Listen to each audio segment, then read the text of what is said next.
Alright, so we have a customer who has a 1997 F-150 complaining about the air conditioning not working. First thing you want to do is check some major things, easy things to check for. First thing you want to do is start the truck, turn the air conditioner on, see what happens. When I turn the air on, it actually worked. Here's the compressor turned on, so what you want to do is you want to find the compressor on this F-150. It's all the way at the bottom. All the way down there, that's the clutch for the compressor. That'll be spinning. So that worked. It wasn't kicking on and off real fast. Tells me the system was okay. This one has an old mechanical fan, so we know the fan's working, blowing air or sucking air through the condenser. But I went ahead and put the gauges on it. Service port here and another one over there. Pressures were fine. Got back in the vehicle. Had the air conditioner running.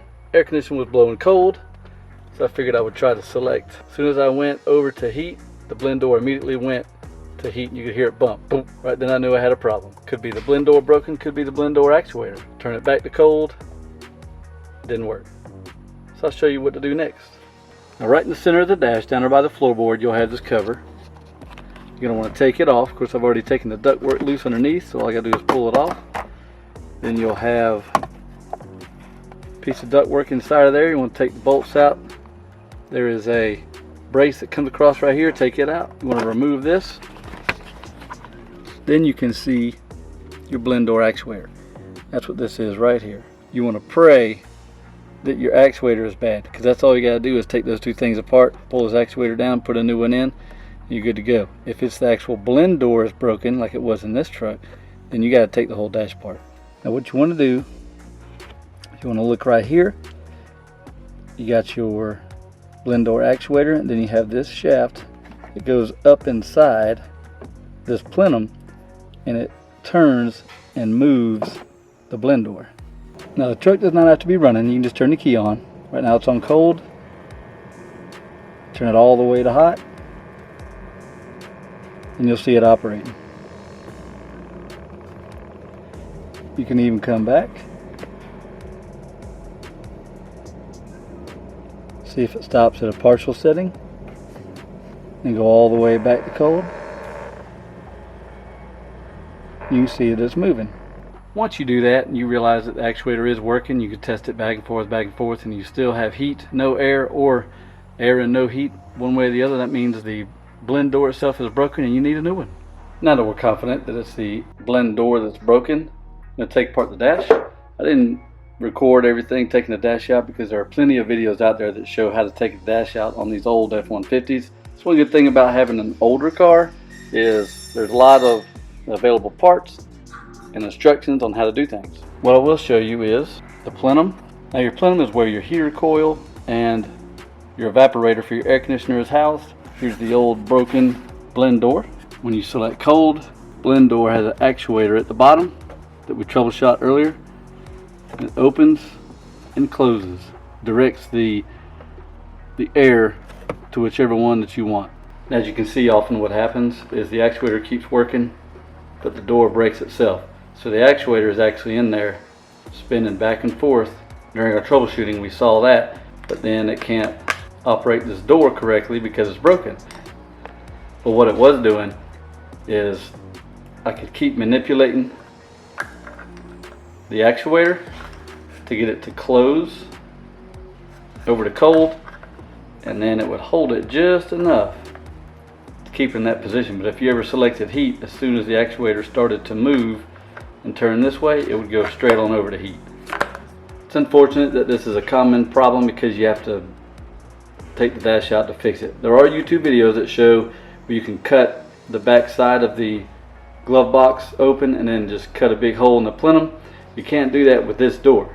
There's a separate part number for that. I believe that door is somewhere around $90 is where this shaft is removable, because you can't put a full door in and install it by just cutting the plenum.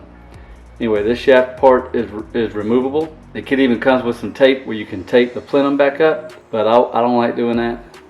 I'd rather just take the dash out. It takes a lot more time. Actually, it probably doesn't take a whole lot more time. It's just less aggravating. I don't want to cut somebody's dash to pieces. My car would be different. This is for somebody else.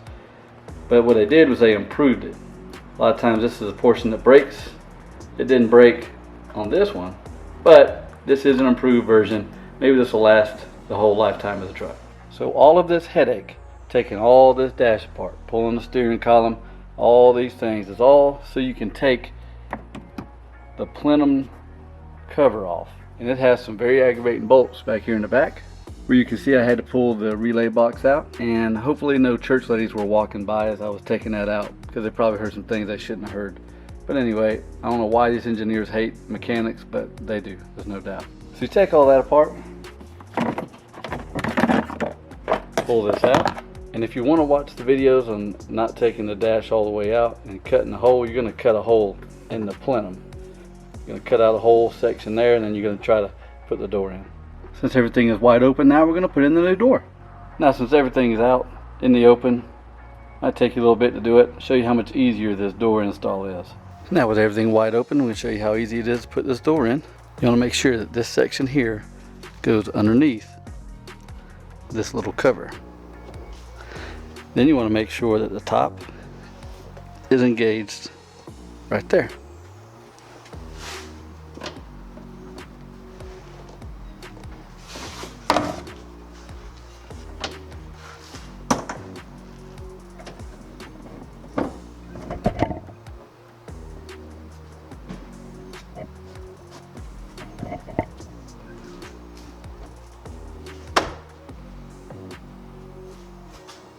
And we're in. Gonna make sure nothing's binding. Perfect operation. Some key things you want to make sure are engaged when you put this in. You have this clip here. Make sure it's engaged. Make sure here at the top that's nice and flush. That's engaged properly. Top of your blend door and the bottom of your blend door. And then that operates. I had to adjust it a little bit after I initially put it in. This is why you want to respect your mechanics. If you have one that you trust and wants to charge you quite a bit to do a job like this, and you know he's not lying to you, this is the reason why. Pure aggravation. I mean, it takes a few minutes just to put that blend door in, but it could take forever.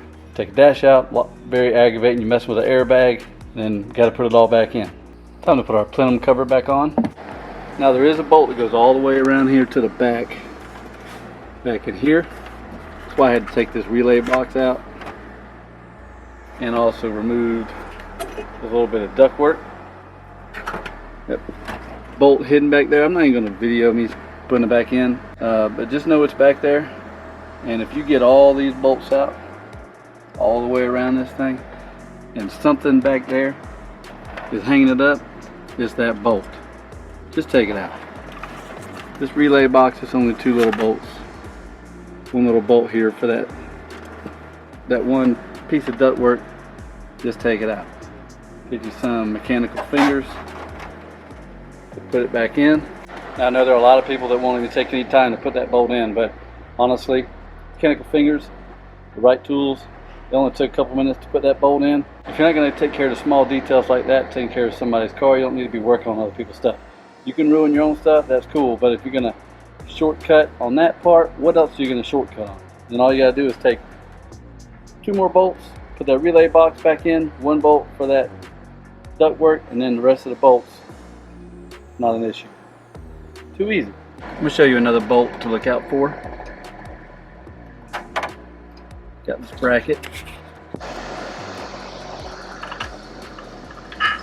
right back here. I already put one bolt in over there, the other bolt goes in over there. Show you how to use the mechanical fingers.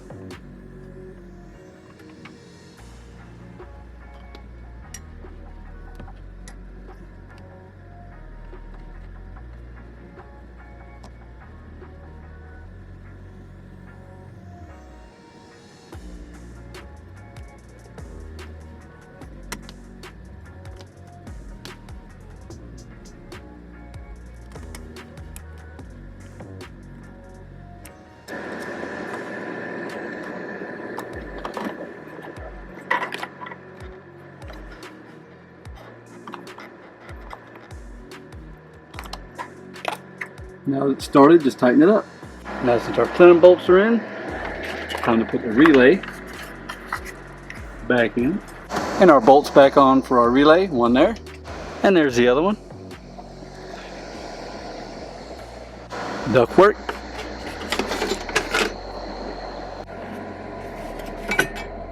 Make sure the ductwork fits over like that. And then the other end with the bolt. Tighten it down. After all that awesome work is done, then you put the dashboard back on. As you can see, you don't have to take the dashboard all the way off. You slide it back as far as you need to. Normally I set it up here on the seat, back and forth, but now we get to put the dash back in.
Everything put back together, we have another happy customer from the Stanley Way. Wanted cold air, now he's got a old truck with ice cold air.